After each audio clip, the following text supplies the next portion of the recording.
We built a field of dreams, but it wasn't a baseball field. It was our farm. We put a lot of money in, a lot of time.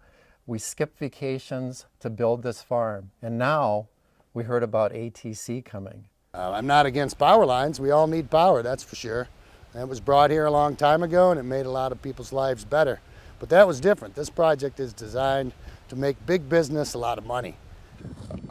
I'm a dairy farmer. I use power. I use power to milk my cows. I use power to run my water pumps, you know, everything. I'm not anti-electricity, but I am against the power line that's not needed. We're lucky to own a high-profile dairy farm and cheese company, and we use our cheese company and our relationship with the Wisconsin Milk Marketing Board to showcase how special farmstead cheeses are and the influence we have on the greater population outside of Wisconsin. We depend on dairy farms, we depend on cheese production as part of a flagship of our local economy.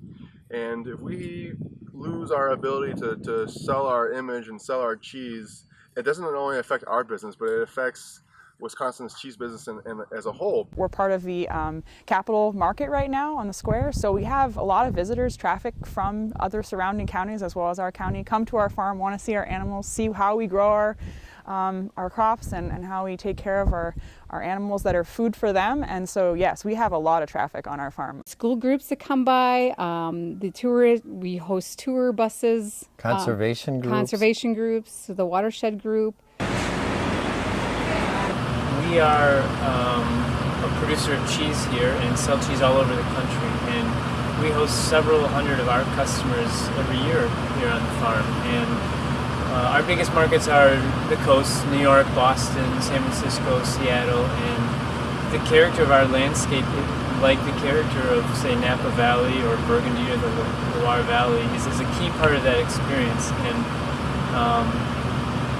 obviously 150-foot transmission lines running straight through our dairy farm would shatter that.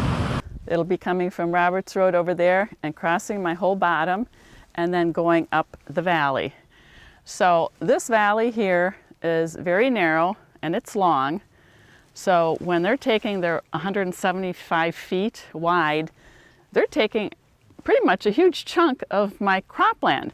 And we looked at this farm, if the power lines came across, 300 feet easement we'd have to give them. And we looked at the 1,900 feet it would go across, and that would take about 15 acres from us. And I looked at the cost, what it would take away from us over 40 years, and it'd be around $500,000 it would cost us. And I don't think we're unique. I think it would cost all farmers something, because we're organic and we cannot farm under the lines where they can spray. We'd have to have a buffer zone. So that'd be like a 300-foot zone we can't use. But I do know that our livelihoods economically will be affected. It's not just what looks pretty out there, it's what will be keeping us alive and well and putting money in our pocketbooks. So it's a big deal to the farmers. Ability to grow food is somewhat, well, is more limited in Wisconsin and around the nation. So I think we need to really focus on producing food for the American people and the local American people, that we're not depending on another country to import our food. We import about 80% of the grass-fed beef. I think we can grow that here. Farming is a hard life to make. It's hard to make money, and it's a razor-thin profit-loss balance sheet, and I think it would put a lot of farmers out of business, and it may put us out of business. If you look at farms with the ATC lines going across, and they say it'll cut the value down 15 to 30%.